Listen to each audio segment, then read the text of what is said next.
Buenos días, Gran Canaria, bienvenidos, bienvenidas a este programa Los Desayunos de Canal 13 Digital. Les recordamos que nos pueden escuchar a través de la radio, su radio, la 94.8 de la frecuencia modulada y como no, también a través de internet, www.canal13digital.com. Esta mañana tenemos a la doctora Catalina Cárdenas. Muy buenos días, doctora. Muy buenos días. La doctora Cárdenas es doctora del Centro de Salud de Atención Primaria de Arguineguín y como habíamos quedado la semana pasada, vamos a seguir continuando con el tema de anemia. Efectivamente, yo a medida que me voy preparando los temas sobre anemia me doy cuenta que, digamos que se va haciendo muy extenso para resumir ni en un día, ni en dos, ni en tres quizás, ¿no?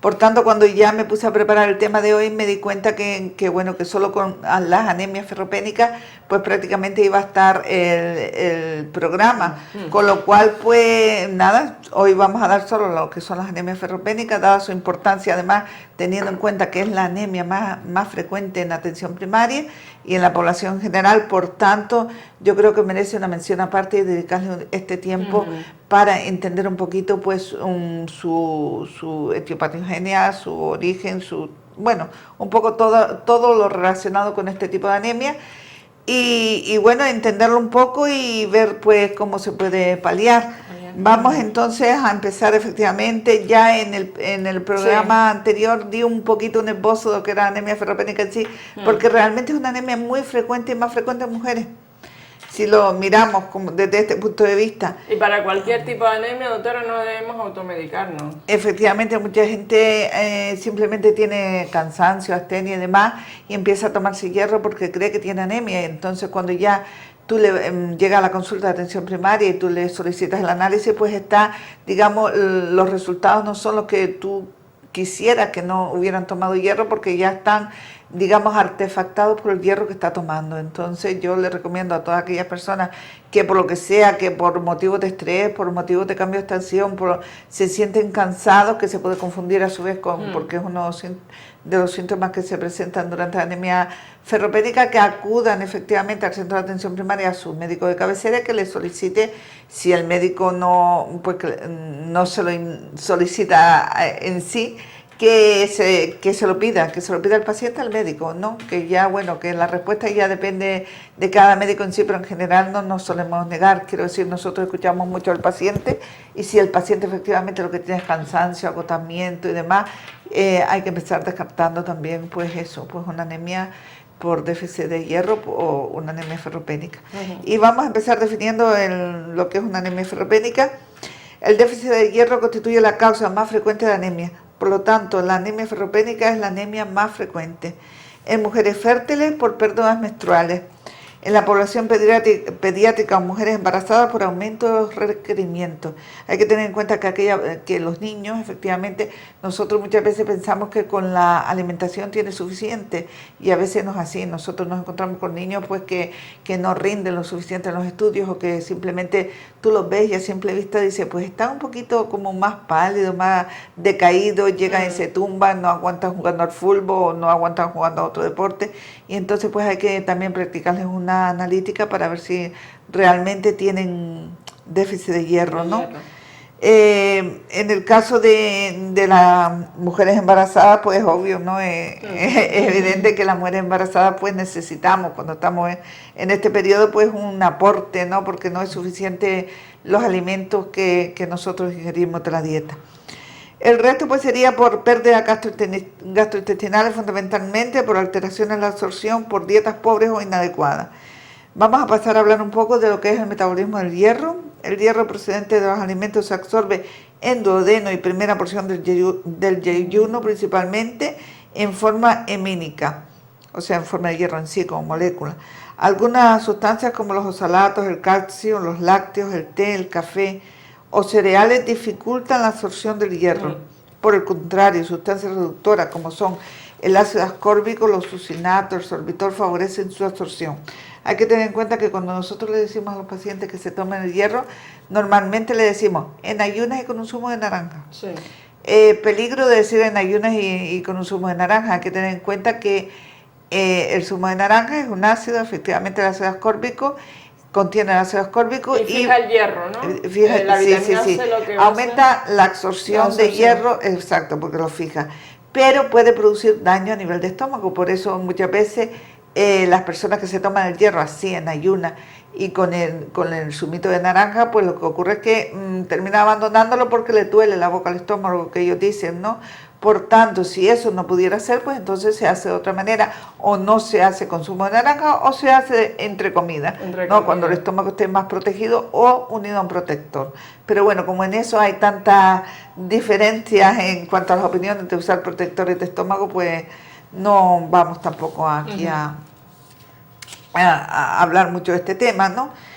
Desde las células parietales intestinales puede almacenarse en forma de ferritina o pasar al torrente sanguíneo unido a la transferrina, que es la proteína transportadora del hierro, que está producida a su vez por el hígado. Entonces todas aquellas patologías que afectan al hígado van a afectar al hierro, por eso disminuye el hierro y aparece la anemia. Por ejemplo, en el caso de la cirrosis hepática, ¿no? Nos encontramos que aparte de las pérdidas que tienen por hemorragias digestivas y demás, aparte de eso hay que tener en cuenta que no se forma la proteína transportadora del hierro y por tanto ocurre una anemia por este motivo. Distribución del hierro, 2/3 partes unido a la hemoglobina, o sea 2/3, y 1/3 en forma de depósitos, que serían la ferritina y la hemosiderina. En cuanto a la etiopatogenia o causa, sería por disminución del aporte muy infrecuente. Normalmente esta es una de las causas más infrecuentes, por disminución de su absorción, como la gastrectomía, síndrome de mala absorción. Hay que tener en cuenta últimamente que debido a las intervenciones de cirugía bariátrica por reducción del estómago, lo que se llama, pues efectivamente muchas veces hay una disminución de la absorción de hierro. Y entonces pues hay que dar hierro sobreañadido, digamos. Por aumento de las pérdidas, el sangrado crónico es la principal causa de anemia ferropénica del adulto, fundamentalmente por hemorragia digestiva, ulcerapéptica, esofagitis, diverticulitis, neoplasia de colon rectal, también por pérdidas en vías respiratorias, epístasis. Esto es más, digamos, más infrecuente, pero sí que suele ocurrir en aquellas personas que están en tratamiento con Sintrón, que hoy a partir de cierta edad parece que estamos todos destinados a la pastillita del Sintrón.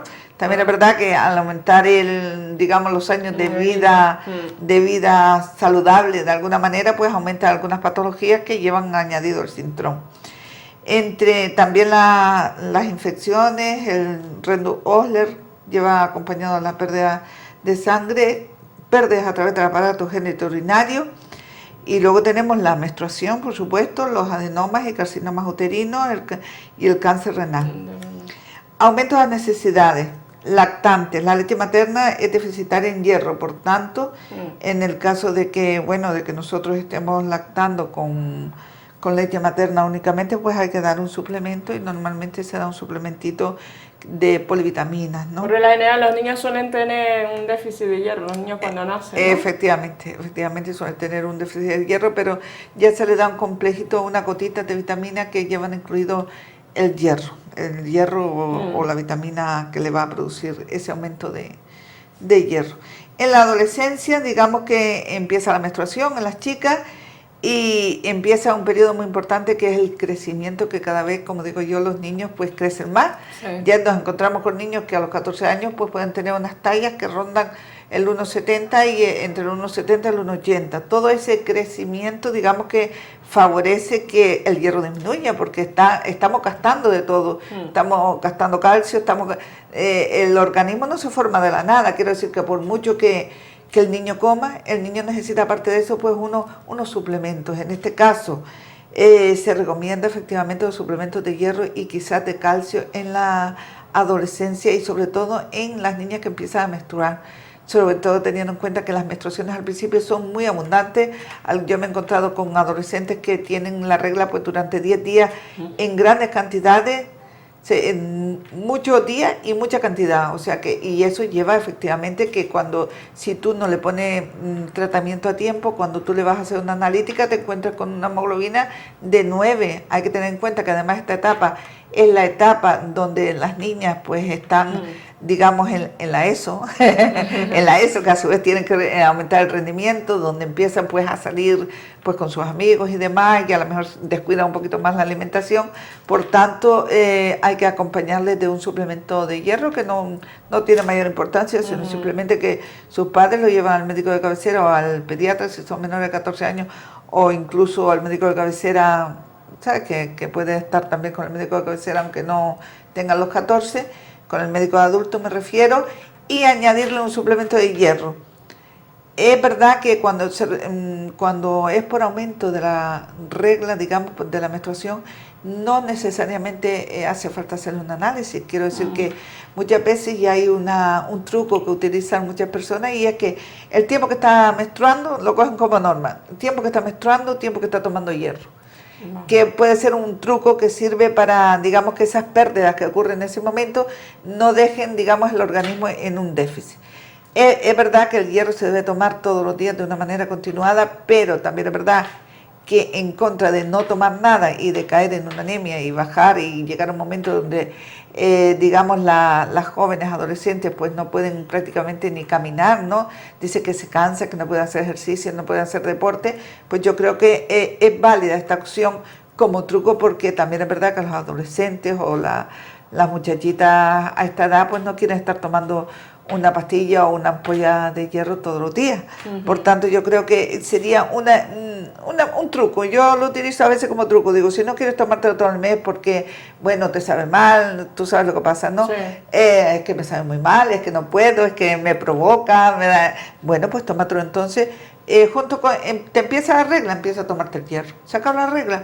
Deja el hierro, y ya por lo menos ahí los depósitos, digamos que no se pierden del todo. Sí, están garantizados. Efectivamente. En cuanto a las manifestaciones clínicas, el desarrollo de anemia se produce de forma gradual.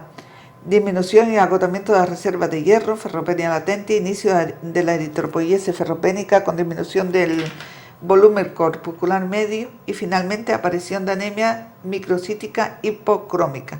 Hay que decir que efectivamente microcítica hipocrómica es el tipo de anemia de la anemia ferropénica, para distinguirla de las siguientes anemias que voy a dar la siguiente semana, que son macrocíticas, o sea, con aumento del tamaño del glóbulo rojo, y no son hipocrómicas. Con descenso además del número de matillas de glóbulos rojos. Las manifestaciones clínicas vendrán determinadas por la enfermedad subyacente que causa la ferropenia y la derivada en sí de la anemia, lo que yo decía antes, el cansancio y demás, que lo voy a dar más adelante. Bueno, aquí mismo. Son frecuentes la astenia, la fatigabilidad, la cefalea, la caída del cabello, la fragilidad ungueal, el pica, ¿sabes qué es comer tierra, comer cosas? Y la pagofagia, que es la necesidad de comer hielo. Sí. Es curioso que tú ves a muchos adolescentes que les encanta masticar el hielo, y tú dices, ¿cómo es posible? Y eso puede ser un indicativo de que está desarrollando este tipo de anemia, ¿no? Sí. Y comer tierra también. Sí, comer tierra, comer... Es que, aunque parezca curioso, se presenta con poca frecuencia, pero es así. La estomatitis, que son, bueno, la inflamación de las comisuras a nivel de los labios y demás. La estomatitis angular, disfagia alta por descamación epitelial, escleróticas azules, eso lo he visto yo menos, ¿no? Eso realmente no se ve. Y bueno, las tendencias a las infecciones, eso sí que es muy frecuente. Claro. Pero sobre todo, digamos, yo con todos estos síntomas que he nombrado aquí, muy frecuente es la astenia, la fatigabilidad, la cefalea, la caída del cabello y la fragilidad ungueal, ¿no? Digamos que de alguna manera, y después quizás saltándonos el resto, ¿no? El número de infecciones, de repente empieza a tener resfriado continuo, una semana sí, otra no, van pues precisamente con infecciones de garganta, faringitis, teniendo en cuenta que también en estas épocas se exponen más, sobre todo me refiero a la gente más joven, se exponen más pues digamos, a salir por la noche, a llevar una vida como que cogen más frío, ¿no? Más cambios de temperatura que hacen que quizás aniden más los virus. En cuanto a las pruebas diagnósticas, tenemos los índices eritrocitarios con la disminución de la hemoglobina y del hematocrito, con volumen corpuscular medio descendido, y con hipocromía, disminución de la hemoglobina corporal media. Por eso en el programa anterior explicaba un poco todo era lo que era cada uno de los términos, porque es muy importante para el diagnóstico de la anemia cuando aparece conocer estos términos, porque es verdad que nosotros muchas veces, lo que yo decía, ¿no? La costumbre de la gente que dice, vengo a que me dé el análisis de mi hermana, ¿no? Y entonces tú te quedas mirando y dices, ¿y para qué quiere un análisis que yo no se lo interpreto? Realmente su hermana no lo sabe interpretar, usted no lo sabe interpretar y no estoy dando nada, estoy haciendo una mala praxis, ¿no? No, una praxis. Una mala praxis porque yo le estoy dando un papel que además significa un diagnóstico y en el caso de que no tenga nada también es un diagnóstico, el diagnóstico de que está sano. Entonces ya a mí sí que me gustaría, ¿no?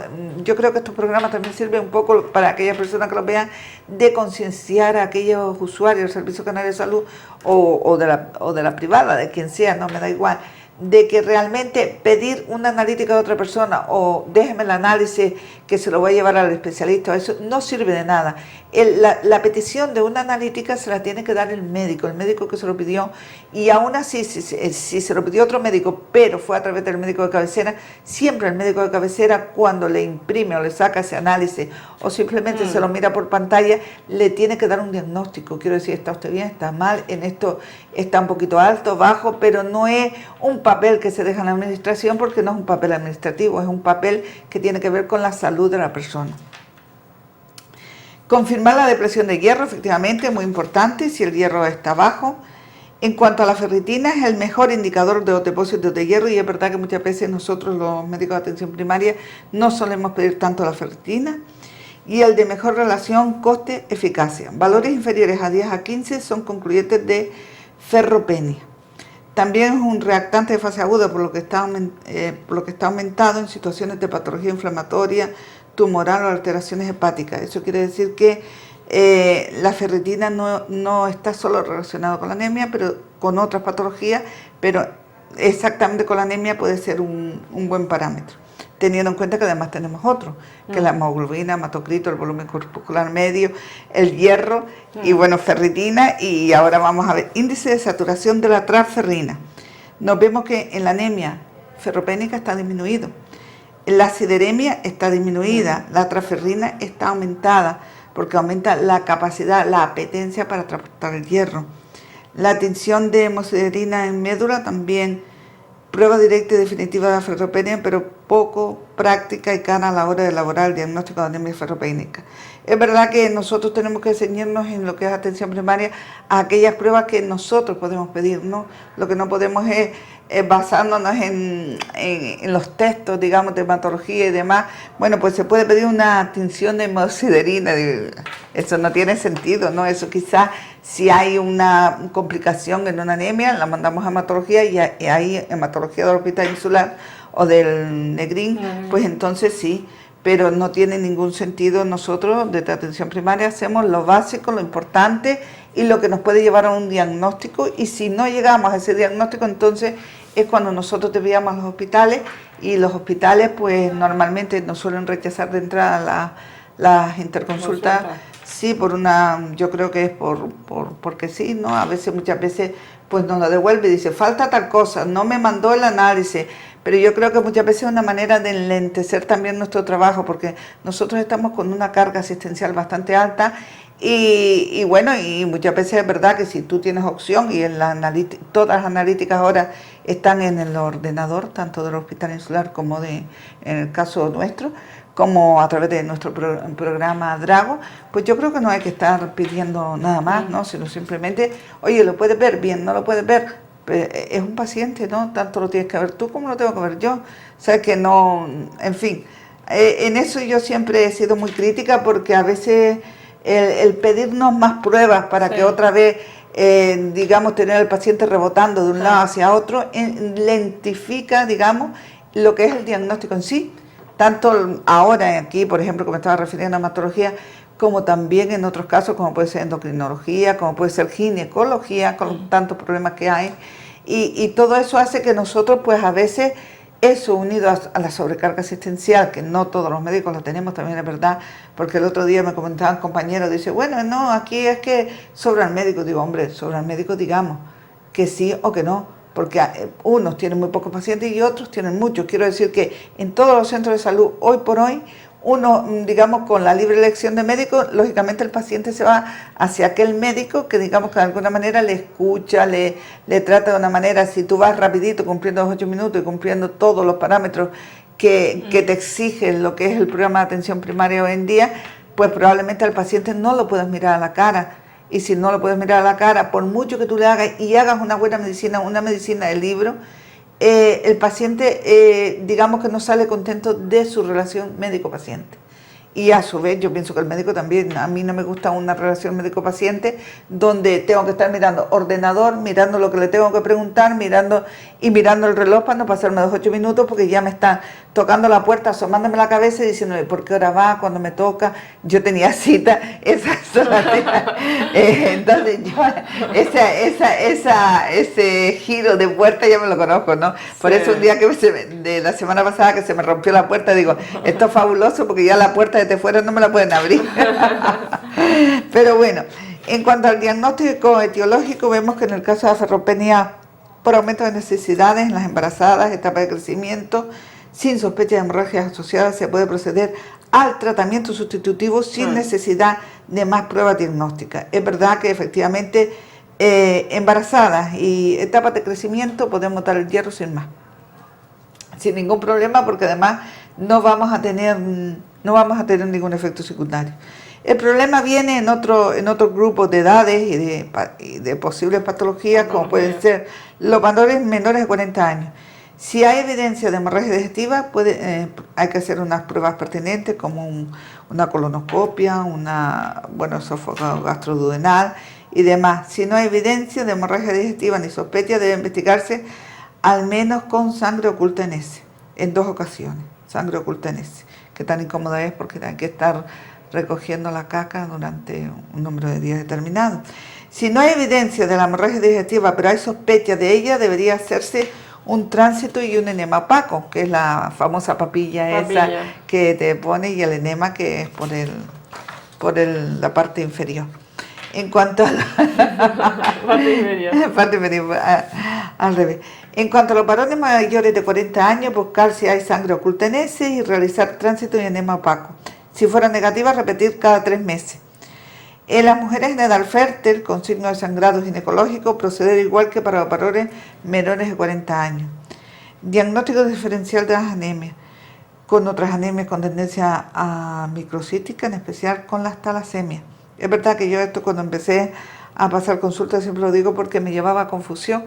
Yo me encontraba con un volumen corporal medio bajo y realmente pues eso sí que las tenía que desviar a hematología porque porque el diagnóstico de talasemia realmente tiene que estar realizado a través, sí, es conveniente, yo pienso, para descartar también otras patologías, efectivamente. El resto de índices eritrocitarios y los marcadores del metabolismo del hierro, como la ferritina, la transferrina, están normales, me refiero a las talasemias, y con anemias de trastorno crónico, datos de insuficiencia renal crónica, de hepatopatía crónica. Además, en estos 2 casos, la ferropenia también forma parte de las alteraciones propias de estos pacientes. En las anemias por trastornos crónicos, la transferrina está normal o disminuida. Y pasamos al tratamiento. En cuanto al tratamiento, pues es etiológico, efectivamente, de causas que provocan la ferropenia. Sustitutivo, hierro por vía oral, de elección tanto para corregir la anemia como para la represión de los depósitos, sales ferrosas, sulfato, lactato, son más coste eficaces que las formas proteicas, ferritinas o proteinsucinato, pero son peor toleradas. Está contraindicada en la úlcera activa, enfermedad inflamatoria intestinal. Y bueno, el hierro vía parenteral, pues ya prácticamente nosotros no lo tenemos. Hace tiempo sí que teníamos el hierro pinchado. Yo no sé si te acuerdas, teníamos que lo dábamos en el último caso cuando ya no respondía a estos hierros. Cada vez hay hierros más modernos y demás, pero que también son más caros y que también, la tolerancia pues a veces es mejor, ¿no? Y el hierro por vía parenteral, o sea, inyectado, se reserva a casos excepcionales. Paciente en hemodiálisis, sangrado no controlable o con procesos inflamatorios intestinales en actividad, transfusiones, si existe compromiso hemodinámico con riesgo vital, sería una transfusión. Sí. Y profilaxis durante la lactancia y durante la menarquia en mujeres embarazadas por poca gastroctomía exacto, y BILROR 2. Porque el tema de un factor, una persona, por ejemplo, que sea vegetariana 100%, pues claro, una anemia ferropénica va a tener, porque hay vegetarianos que comen algo de carne, pero los que son vegetarianos estrictos... Los que son vegetarianos estrictos efectivamente ocurre... Yo no me... Bueno, en mi grupo no hay vegetarianos estrictos, pero... O sea, que hay gente que no come carne, pero si no comes carne roja puedes comer otros alimentos que sustituyan y que contengan hierro. Que contengan hierro. Efectivamente, que contengan hierro. También es verdad que siempre se ha dicho que la soja sustituye a la carne en cuanto, digamos, al tacto, a las cosas que se pueden hacer, porque se pueden hacer hamburguesas, albóndigas y demás, porque vienen diferentes presentaciones, ¿no? Sí. Pero también es verdad que en estos casos de los que deciden, las personas aquellas que deciden ser vegetarianos estrictos, pues deben hacerse controles de la analítica cada cierto tiempo. Claro, y después también los que suelen donar sangre, claro, los donantes de sangre frecuentes, pues realmente tienen que tener este tema controlado. Y efectivamente se les hace una analítica cada vez que donan sangre, y cuando ya, pues, digamos que se están pasando, porque hay gente que le gusta donar sangre, pero bastante, ¿no? Y sobre todo hombres que tienen mucha sangre, sí, pues se sienten mejor después de haberla donado, porque de hecho, a veces la sangre muy densa, cuando tú tienes una hemoglobina por encima de 16, las personas se asfixian. Llega un momento que, ¿sabes? Es como si tuvieras la sangre muy densa. No se recomienda, de hecho, el tratamiento digamos que el aumento de la hemoglobina es precisamente ese, o bien donar sangre o bien hacer una sangría. Yo recuerdo mandar pacientes que tenía hace mucho tiempo en mi cupo al hospital insular a que le hicieran una sangría. Así que, en fin. Lo que ellos te miden primero es la hemoglobina, a ver si está entre los parámetros. Sí. Hemoglobina y número de glóbulos rojos, y si todo está bien, bueno, aparte de que hay una serie de pruebas porque en relación, digamos, con las infecciones, porque está claro que no podemos llegar a las épocas aquellas que prácticamente no se hacían pruebas ninguna, y luego se vio que a través de las transfusiones se contaminaba mucha gente, pero hoy eso realmente está súper controlado, y primero se le hace la analítica y luego si la sangre, digamos, y se le saca la sangre por supuesto, y si no está en condiciones, pues se desecha. ¿Algo más, doctora? Pues no, con respecto a esta parte digamos, de las anemias, que esta vez parece que va a ser un poco más largo el tema. Sí. Yo creo que es muy importante, muy interesante, y yo creo que merece la pena dedicarle pues varios programas a esta patología tan importante. Y como usted hablaba también que el hierro es una parte importante de los glóbulos rojos, o sea que hay alimentos que yo qué sé, si no quieres comer carne roja, pues yo tenía desde las pasas, avellanas, almendras o las lentejas mismo, un potajito de lentejas que dice la lenteja tiene hierro, o sea, las lentejas... Lo que pasa es que el ser humano, como digo yo, a veces es muy caprichoso, y por ejemplo, lentejas no me gusta, esto no me gusta, los frutos secos no me gustan, y también tenemos mucho la comida rápida, la comida que por una serie de circunstancias de trabajo, o bien nos comemos un bocadillo, o bien nos vamos a comer una comidita de estas, de las que todos conocemos, que son muy rápidas y además son baratas, y eso hace que, digamos, que de alguna manera no seamos capaces de estar reponiendo ese hierro que nos hace falta. Pues nada, lo dejamos así. Aquí recomendar eso, que no se automediquen, porque lo que puede ser bueno para mí es malo para mi vecino o para mi vecina. Es que hay una manía, dice, no, esto me lo recetó mi doctora porque yo tenía bajo el hierro. Y ya está. Y ya está, y te vas a la farmacia y te lo... No, yo pienso que toda persona, efectivamente, toda persona, independientemente de la edad, que tenga las características, como decíamos antes, los síntomas de cansancio, fatigabilidad, caída del pelo, fragilidad ungueal, pues una serie, debe acudir al médico, y después, en función de lo que valore el médico, pues entonces ya a lo mejor pues nada, se empieza a tomar el hierro, y simplemente pues una niña en periodo adolescente se le puede dar hierro sin más, aunque los padres muchas veces sí que te solicitan el análisis, y una persona mayor también, porque en la persona mayor en las anemias muchas veces ocurren porque... Comen mal, ¿no? Efectivamente. Comen mal. Entre que tienen dificultad a nivel de, digamos, de la masticación, que es el primer paso a la digestión, ¿no? Digo, la digestión comienza en la boca, ¿no?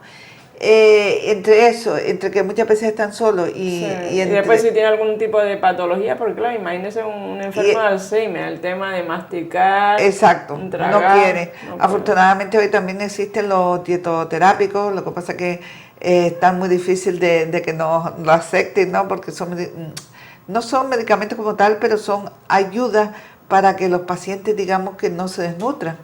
Pero al ser pues de un valor elevado, pues tenemos problemas a la hora de que la inspección pues no lo dé, pero aún así lo estamos consiguiendo, y a aquellas personas, sobre todo Alzheimer y demás, pues se les da su dietoterapia y bueno, y digamos que de alguna manera compensa aquel déficit que tiene a través de otro tipo de alimento, ¿no? También es verdad que las personas mayores, el hecho de vivir solas hace que no se hagan la comida. Quizás ahora con esto, con los centros los centros de estancia diurnas y demás, donde le dan el almuerzo, para mí es genial, ¿no? Porque date cuenta que solo con esa comida que se les prepara al mediodía es como en los colegios. O sea, si encima le das el desayuno, le das el almuerzo, aunque lo tengan que pagar, no me refiero que según Sí. lo que cobre cada persona, pues se paga, como en todo sitio, Y ¿no? come ahí. Sí, comen, ya no la tienen que hacer. O sea, van, se lo pasan bien, hacen ejercicio, están en contacto con otras personas, que muchas veces uno de los problemas fundamentales de las personas mayores es que están aislados. O sea, el aislamiento, no comen, son una carga para la familia. Quiero decir que, bueno, por mucho que digan yo cuido mucho a mi padre, o yo quiero mucho a mi padre, muchos dicen, oh, y ahora tengo con el trabajo, mis hijos, tal. Son una carga, pero no porque no los quieran, sino son una carga porque suponen un tiempo extra que tú le tienes que dedicar, y a veces el organismo no da para más. Quiero decir, el organismo de los cuidadores, de los hijos, de la persona que lo esté cuidando, ¿no? Y el hecho de que acudan, por eso yo les recomiendo a muchas personas que viven solas, que los hijos no pueden estar cuidándolo todo lo que quisieran, que vayan a los centros de estancia diurna o centros de prevención y promoción de la salud, o centros, como lo quieran llamar, ¿no? Porque en Mogán sabes que se llama de otra manera, teniendo en cuenta que también las prestaciones que ofrece pues son otras. Ahora mismo creo que van a poner en marcha el comedor. Para mí eso es fundamental, porque hay muchas personas mayores que efectivamente no tienen quien les haga la comida, y por otro lado también descarga un poco pues la situación familiar, y por otro lado con una pequeña cantidad que tiene que aportar o no, dependiendo de su pensión, pues ya tienes la comida del día, y por la noche tú sabes que la cena, dice que hay que cenar como un mendigo, o sea que poquito porque es mejor para nuestra salud, nuestra digestión y demás. Así. Y otro tema sobre el tema de la anemia, pues antes he hablado también de la vitamina C, que es importante. En forma de zumo también la podemos añadir en la comida, en vez de a lo mejor tomarte un refresco, que hay madres que envician a los chiquillos con los refrescos. Bueno, yo soy totalmente contraria a los refrescos. Creo que los refrescos no añaden nada al organismo. Y bueno, y así en mi familia se ha educado así. Es una naranjada, ¿no? Y nadie los echa de menos, ¿no? Quiero decir, efectivamente, una naranjada. Y también existen los suplementos de vitamina C a través de tabletas o de pastillas disueltas. ¿Sabes qué? La famosa, no quiero decir la marca comercial. Que ahora en septiembre, doctora, empieza un poco a inundarnos de cara ya al otoño-invierno. Prevenga los resfriados, boom, vitamina C. Vitamina C, pero con un nombre exacto. Y vienen todos los nombres estos que nosotros conocemos, porque como no los da el seguro, se pueden promocionar pues a través de la tele, a través de las diferentes farmacias. Y es verdad que tanto la vitamina C como la vitamina A refuerza mucho las mucosas, entonces evita la penetración de los gérmenes, sobre todo virus, y digamos que de alguna manera retrasa la aparición de resfriados, ¿sabes? De estos resfriados, los rinovirus y demás. Por tanto, yo creo que la toma de vitamina A y vitamina C son fundamentales cuando comienza esta etapa del otoño, ¿no? El otoño, sí. El otoño tiene muchas enfermedades añadidas. Tenemos que tener en cuenta que en el otoño aparece, aparte de venir la carga económica de las contribuciones, los IVA y demás, que eso también generan, aunque la gente no lo crea, una gran depresión. Quiero decir que en esta época pues aparecen los resfriados, aparecen la irritabilidad, cambio de humor, las depresiones, muchísimas patologías propias de esta época, las úlceras también, úlceras gastroduodenal. Y bueno, y nosotros tenemos que estar preparados para eso y explicarles pues que es una una época, es curioso, por ejemplo, en estos últimos días yo he visto cantidad de crisis hipertensivas y no se sabe por qué. Quiero decir que no se sabe por qué, es una época donde bueno, pues la gente quizás esté más estresada porque es la entrada también al colegio. La entrada al colegio supone para los padres pues un desembolso muy importante, aparte de que supone una preocupación porque mientras estás de vacaciones y demás tú tienes más o menos controlado al niño, pero después ya tienes que tener controlado al niño, al colegio, al profesor, a todo. Te tienes que ir preocupando por una serie de cosas que si además estás trabajando, pues te dificulta un poquito más lo que son las tareas. Pues nada, lo dejamos aquí hasta la próxima semana. Gracias, doctora, por estar aquí. Gracias. Espero que la entrevista con la doctora Catalina Cárdenas, que hoy hemos tratado sobre la anemia ferropénica, haya sido sagrado. Y recordar que esta entrevista es colgada en el Facebook de Canal 13 Digital. Muy buenos días, Gran Canaria.